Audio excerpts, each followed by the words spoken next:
নোয়াখালীর হাতিয়ার তীব্র জোয়ারের কারণে বেড়িবাঁধ ক্ষতিগ্রস্ত হওয়ায় লোকালয়ে হু হু করে ঢুকছে সাগরের পানি। বাড়িঘরে পানি ওঠায় বিপাকে স্থানীয়রা, নষ্ট হচ্ছে ফসলি জমি। সবচেয়ে ক্ষতিগ্রস্ত চরইশ্বর ইউনিয়ন। দ্রুত বাঁধের ভাঙা অংশ মেরামত না হলে এই ইউনিয়নের অধিকাংশ এলাকা সাগরে বিলীনের শঙ্কা এলাকাবাসীর।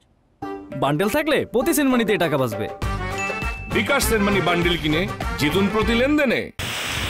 সম্প্রতি বঙ্গোপসাগরে নিম্নচাপের প্রভাবে তীব্র জোয়ারের কারণে ক্ষতিগ্রস্ত হয় নোয়াখালীর হাতিয়ার বেশ কয়েকটি ইউনিয়নের বেড়িবাঁধ।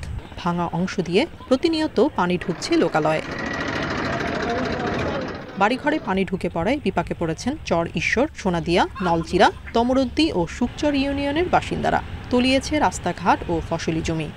সুগারি গাছ, নারকেল গাছ, বিভিন্ন গাছগাছরা সবগুলা মরে যাচ্ছে। আমাদের ওই ঘর বাড়িগুলা থাকা মাটিগুলা সম্পূর্ণ নর্মাল হয়ে যায় লবণ পানি উঠলে। পানি মানে গড়বিড়ে তুলে গেছে, মানুষের চাষবাস কোনো কিছু করতে পারে না। এক বছর আগে চরইশ্বর ইউনিয়নের নলচিরা ঘাট থেকে বাংলাবাজার পর্যন্ত 4 কিলোমিটার বেড়িবাঁধ নির্মাণ করা হয়। এবার তার অর্ধেক অংশই ক্ষতিগ্রস্ত হওয়ায় ক্ষুব্ধ স্থানীয়রা। বাঁধ মেরামত না করলে এই ইউনিয়নের বেশিরভাগ অংশই সাগরে বিলীনের শঙ্কা তাদের। সেন্ট্রাল থেকে টাঙ্কি পুরোটা বেরিয়ে চলে যাওয়ার কারণে মানুষের অনেক ক্ষয়ক্ষতি হতে আছে।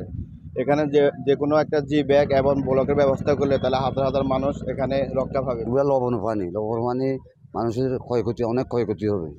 ক্ষতিগ্রস্ত বেড়িবাঁধ মেরামতে শিগগিরই ব্যবস্থা নেওয়া হবে বলে জানিয়েছে পানি উন্নয়ন বোর্ড।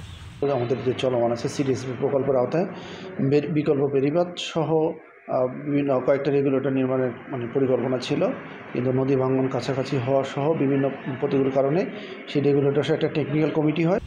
জেলার 4 উপকূলীয় উপজেলা হাতিয়া, সুবর্ণচর, কোম্পানিগঞ্জ ও কবিরহাটে 325 কিলোমিটার বেড়িবাঁধের 7 কিলোমিটার এলাকা ঝুঁকিপূর্ণ। Independent news.